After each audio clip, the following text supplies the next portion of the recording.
Hey, everybody. Thanks for tuning in to the Ephrata Community Church Weekly Podcast, a conversation with our pastors and leaders meant to continue encouraging you to know God, know freedom, know purpose, and make a difference. Ephrata Community Church, welcome to the weekly podcast where we like to take time to talk about what God did at our weekend service, as well as take some time to look forward and ahead. And I am so excited. Heidi, it is so exciting to have you on the podcast today. I think this is your second or third time on the podcast since we started, and it's been too long since you've last been on, but welcome to the podcast, Thanks. Heidi Zimmerman. It's good to be here. How do you feel as we're about to chat about what just took place? Any reflections at the moment? Oh, that's a good question. Okay, I mean, so I no. just go with it. I just go with it, man. Awesome. It's good. Well, we're going to be Glad to chatting be about here. what you brought this past weekend, of course, continuing in our Shape series. This is, the fifth or sixth installment. Mm-hmm. And the next 2 weeks, Kevin Escherman's going to be talking as well, continuing the Shape series with a little bit of an influence on impartation, which you've been hearing about the previous couple weekends as we look forward to hosting Global Awakening in a few weeks. Just really expectant for what God's going to do. We're going to chat about your particular message in just a moment. But Heidi, I want to give you the floor to really talk about again, like if you could condense the Brazil trip into, a bite-sized morsel of here's the goodness of God that you can just give away in testimony form, or what's the one thing elevator speech you could share about how God shows up in such an environment? Yeah. Because for those who do know or may not know, we've been doing the Brazil trip for about 5 years. Yeah. 60 individuals have gone on the trip. And we will continue to do this because we have a faith that what God is doing there, it's not about God only showing up this way in Brazil, as Rodrigo shared last week when he testified, which was amazing. I mean, let's get him back up there. He said God responds to hunger, and it's about hunger. And so it's one thing to go and encounter God there, but to be marked by God and stirred with a hunger and a zeal, God do that here. Yeah. And that's why we're just excited to host Randy in a few weeks and those things. So it's not just Brazil trip. It's deeper and more robust than that, more important. Yeah. So I'm going to give you the floor, just a capturing of Brazil, just to share the heartbeat of what you've experienced there and what you would give away.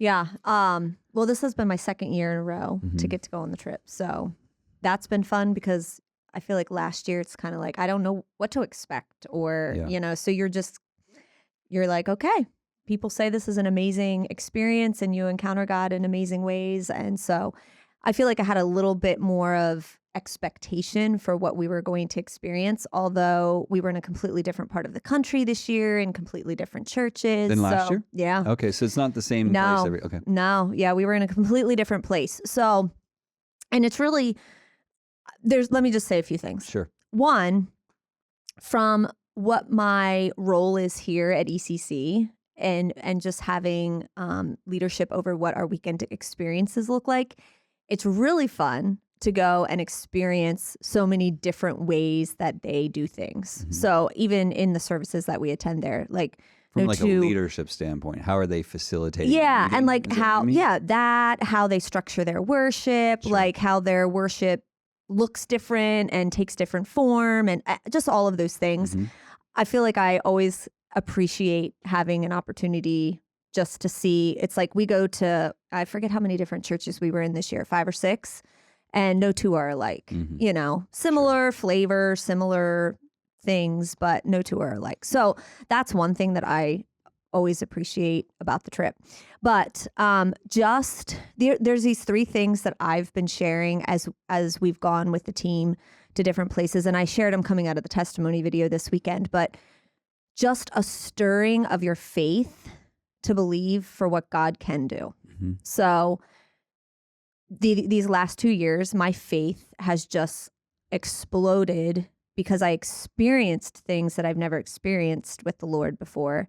So to actually see that tangibly happen has just like, my faith is just like through the roof. Like, wow, God actually can do this. Like we read about this and God does do these things. And we see that here, but you're in an environment where it's just like 5-6 days of just being immersed in that. Right. You know? You were there last year, so God did a lot of that. Forgive me if I misunderstood you, but like that's what took place last year. Are you saying you experienced the exact same thing again, just more, or was Yeah. it compounded, or how Yeah. was the first year you went to Brazil, the blowing of the mind, oh my word, look what God just did, comparing to, you know what to expect from a historical record, yet God always can do whatever he wants. Was it more of just like, oh man, I didn't have a shelf for this though? Like, help me understand the difference. I think between year one and year two. just grew it more. Last Sure. year, that was the language I used a lot. Like I just didn't have a shelf for the things I experienced. Sure. So Other than you read it in the Bible, but this right, is real life. right? I just watched and it with my own eyes. coming away from it last year. I think Jim had shared this with me one time as I like, because you have so much to process coming back. Like Right. you know, it takes time even to kind of, you know, just sit and think through and pray and ask the Lord, like, what were you showing me in all of this? Sure. But last year, Jim reminded me, like in Acts, when they experienced the power of the Holy Spirit fall on them, it says they were amazed and perplexed, I think are the words. Yeah. And he's like, it's okay. Like, I think that's what I walked away from with last year. I just this amazement and almost like, wow, I just had no idea. You know, I had no idea. So this year you go and you're like, oh, I know what can happen. And I'm believing that we will see that happen. Now, the other thing this year is I was leading the team. So I really felt like I wanted to steward the team well and see them be able to experience these things and be available to ask questions. Because that's how I was last year. I was so thankful for some of the other leaders that were on the trip, because it's like, help me understand what I saw here, or how should I be processing and thinking about this, or whatever that was. So I felt like I wanted to be that for the team this year. So it was just a little bit different in that way. But man, just a faith and expectation to believe for what God can do and what he wants to do. And there were 3 things. It was that I shared this weekend. Discover, develop, and deploy. No, not that. It was building faith. Yeah. Oh, testifying. Yep. Just the power of our testimony. Sure. And what that can do. I mean, you release a word of knowledge and you're like, okay, this, you know, my word of knowledge was for left ear hearing loss from a work accident. And you're like, I have no idea, like, Lord, what you're going to do with this, but this is what I'm sensing you say. And then you get a whole line of people. And then like one after the other, you just see him healing people. Wow. And you're like, wow, okay. You know, and it just builds your faith in a way that you just. For sure. Yeah. And I am a very experiential, like I'm an experiential learner. Like that's how I grab a hold of things. Yeah. So for me, being in an environment like that is just amazing. Yeah. So you preached this weekend on abilities, but as it relates to going on the Brazil trip, if a person's sitting back and saying, well, I don't have the ability to heal, or I don't have the ability to whatever. I mean, how would you speak to that person? It has nothing to do with abilities, does it? You know, we'll talk about abilities in a moment. That's one element of what we bring to the table. God's hardwired me with something. He's given me abilities. This isn't that at all. No. This is yieldedness. This is obedience. How would you go about this is what I did a testimony video last year from my experience in Brazil. This is like, we all actually carry the authority. We all are ministers of the gospel. Right. We all carry the priesthood. We all can do these things. Right. And actually, you're going to hear some testimonies over the next few weeks from some folks that were on the trip this year who, like the first few days, that's kind of how they were feeling. Like not really seeing a lot happen, like having faith to believe for it, but also like a little bit of like unbelief, or like, am I really able to do this, or whatever that was. And then something just shifts. God just meets them in an incredible way, whether in worship or the speaking of the word or whatever it was. Right. And something just shifts. And then in ministry that night, amazing things happen. And so that's what I love. And this was like the whole piece of my message, like the main thing, Matt. God uses ordinary people. Let's go. Empowers them with his spirit to fulfill his divine purposes. And he calls us all to lay hands on the sick, to cast out demons, to like that Luke passage that is out of Isaiah that we always read as a staff about once a week. Like I came away last year, like the Spirit of the Lord is upon me. He has anointed me. Right. And that's for all of us. It is. So. Yeah, Jesus himself didn't take credit for the power he walked in. This is the Son of God talking, who says, it's the Spirit on me, and he is anointed me to do this. that same Spirit's been given to his church. Yep. And it's more about obedience and yieldedness Yep. to his lordship that brings you into encountering his gifts, spiritual gifts, and the abilities he's deposited That's right. into us. Let's go there. Heidi, one, thank you for bringing the message. Yeah. It was my And honor. I used the 3Ds, discover, develop, deploy, which is some great practical, what do I do now kind of Yeah. stuff, which is great. But zooming out a little bit, you came into this weekend, a message you've been carrying for weeks. Mhm. Of course, it's a life message you're living out right now in a very practical way. Yeah. The stewardship of a gift, of an ability that Mhm. God's given you, that you've even discovered when you were young. You told that story Mhm. that you did. And so not everybody is in that position, though, where they can see, here's the ability. And back when I was 2, God showed up Yes. in angelic form in this way, and he did this, and I knew I was going to, like, you get Wes on this camera or on this podcast, he'd say, I knew I was going to be a pastor when I think it was like 10 or something. Really? Yeah. I mean, Oh, wow. ask him about it. And so for me, well, anyway, we're not even getting, it doesn't matter about me. Point is, there's people that aren't necessarily living right now in the awareness of, I know what my abilities are. Okay. And you show up this weekend and you say, you have abilities though. Yeah. And they're God ordained. They are divinely Assigned. Exactly. They are perfectly curated, Mm-hmm. tailor-made for you. When you discover them, you'll feel like this is what I was made for. And it's true for all of us. But we're all at different positions of discovering what that is. That's right. Okay. So Monday morning hits, Tuesday morning hits. You have the church that just heard this message about abilities. What's the right posture that you want to remind people? Hey, the weekend service is behind us now. Let me remind you of this posture that we ought to have that allows for this dynamic as we walk with God, that enables him to bring us into discovering our abilities or opening the doors where we can live out of our abilities. Yeah. What's that posture? Well, like we Or how would you go about speaking to that? Well, I'm gonna go 2 ways. There's something I wanted to share this weekend that I just didn't feel like I had time for. Sure. So I'll go there in a minute, but I think it's just being in a place of surrender. Okay. So for me personally, this journey that I talked about, like I didn't land where I am. Like this has been years, you know. Sure. I was debating if I say how many years. You're welcome to. I'll have Elijah blur that part You out. know, He'll like remove it. 25 years. So for me, I have always strongly felt this call to ministry, and Right. I was totally fine if that's in like just me serving and volunteering and using my gifts for the church. That's what I did for 20 some years. Mhm. Like I started playing hymns in church for Sunday services when I was in 5th grade. I had Right. no idea what I was doing Sure. then. And I went on this journey. I was telling someone last week about this. So I always felt that strong call to be able to use my abilities to serve the church and in that way. But as I was graduating high school and, you know, determining, okay, God, what's the next thing you're calling me to? You know, it's like everyone's like, well, you have this gift, like, and that Yeah. piece of like, well, you need to steward that. And what do you Sure. want to do with that? And so I end up going to college for music education. So obviously, I love teaching, I love kids, I love music. It seemed to make sense.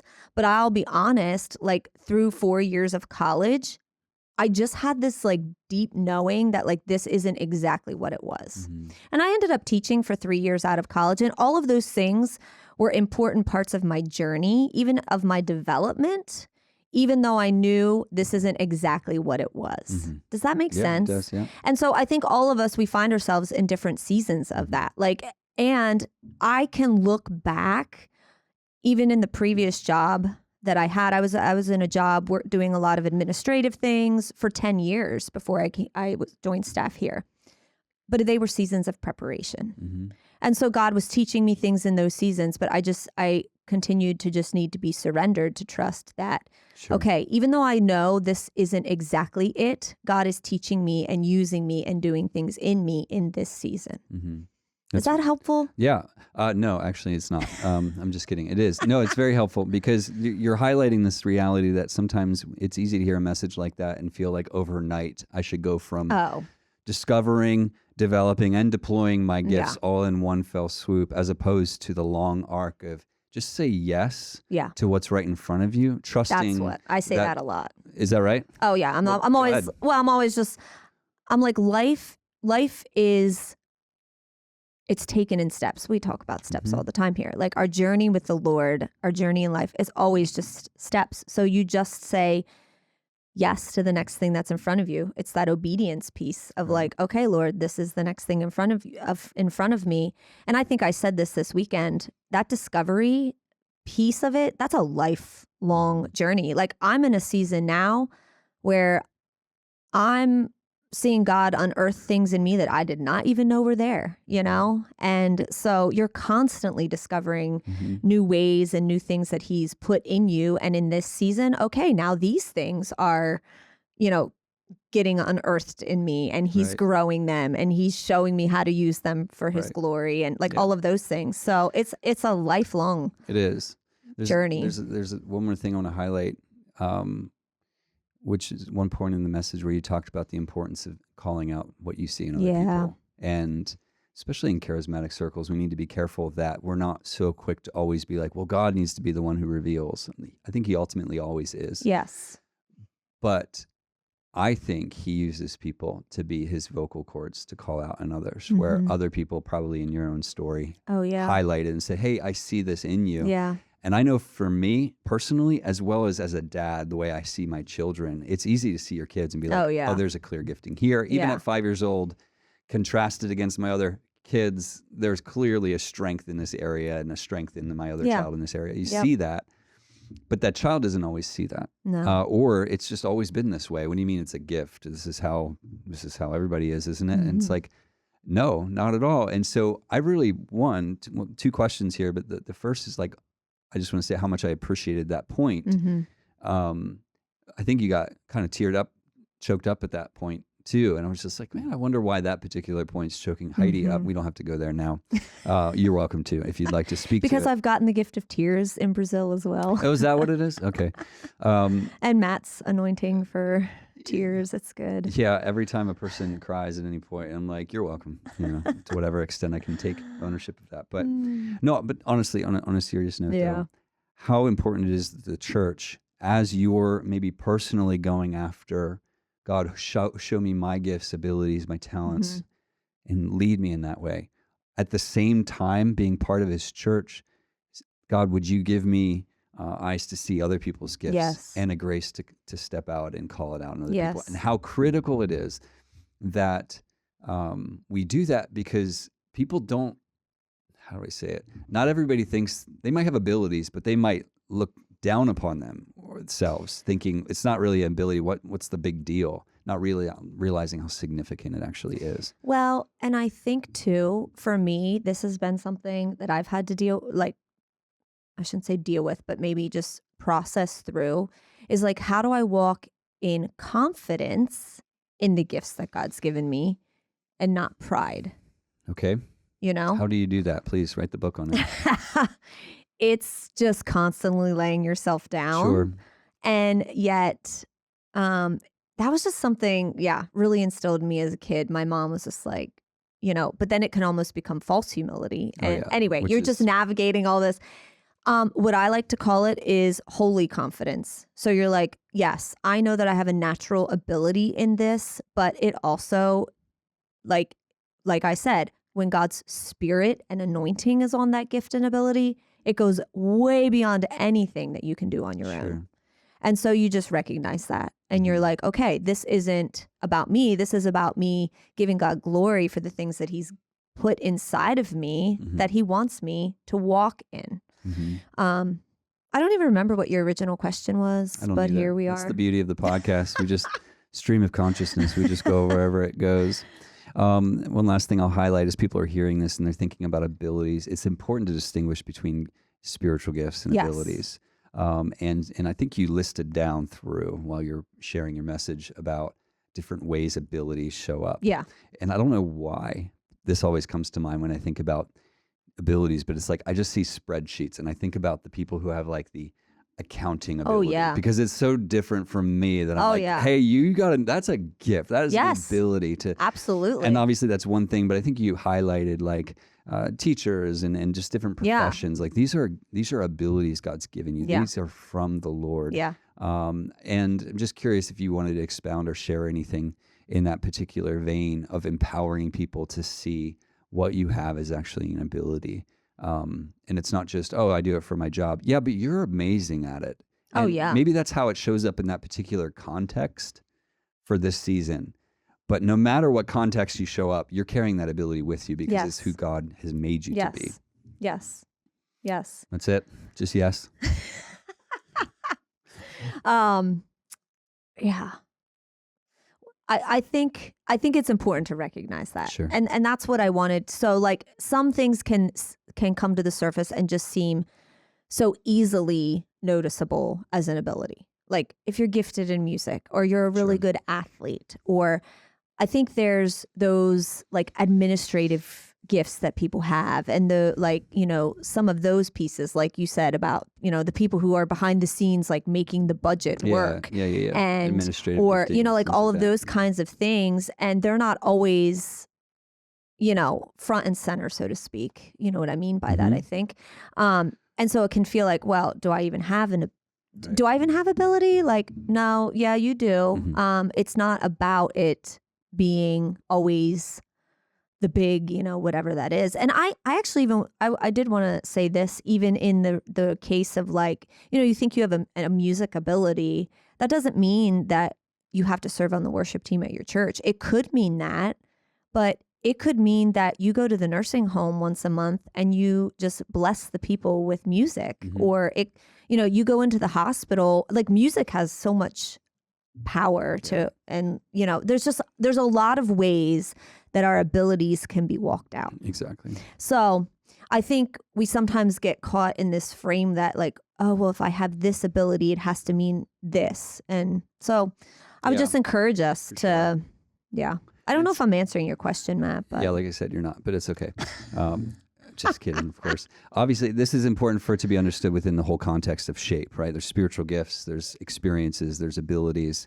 All of this makes up the person in front of you. We're all unique in this regard. And what God, the way He uses all of that to orchestrate and lead you into, here's the grand purpose for why you're here. The way in which the gospel of Jesus Christ is so beautifully displayed through you as a particular shape that He's created. There's just a testimony of Christ that you carry that's fashioned in a way that only you can. And abilities are one part of that. Yeah. And so this posturing, you finished off your message, discover, develop, and deploy. But, Monday morning hits, Tuesday morning hits, what posture can we all take on? And really this yieldedness, I think you said, this is surrender. God, I'm yours, and I say yes to you leading me into these different areas. Yeah. And so any last thoughts before we bring this to a close, Heidi?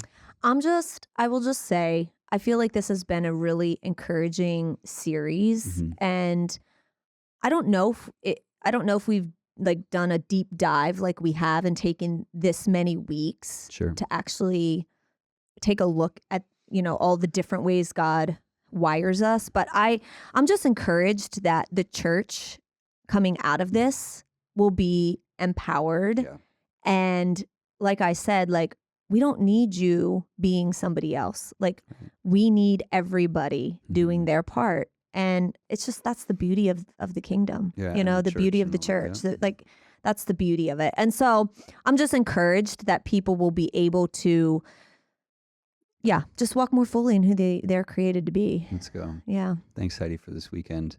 And again, just take on that posture of surrender. Lord, here am I. I say yes to your leadership, and I invite you to, one, help me discover my gifts, because we can't always see that ourselves. But also be willing to step into that place of calling out what you see in other people. I think it's twofold. Yeah. And you also said, it was a Chris Webber quote, you get to keep what you give away. And so if you start to give away just, hey, I see this in you, I see this in you, I bet you'd find it starts to return back to you. Other people start calling it out in you. And so thank you, Heidi. As I mentioned earlier, we got Kevin this weekend continuing as we're going to be starting or talking about impartation. There is more, I think you said, is the title of the message. That's what I've heard. It's a working title, at least at this point. just a few days before we get there. But anyway, thanks, Heidi. Yeah. Thanks, guys, for tuning in. Look forward to connecting with you this weekend and on next week's podcast. And until then, God bless. Hey, thanks again for joining us today. We hope that you've been encouraged by listening. You can listen to previous episodes, find additional resources, and of course, learn more about us at EphphatahCommunityChurch.com.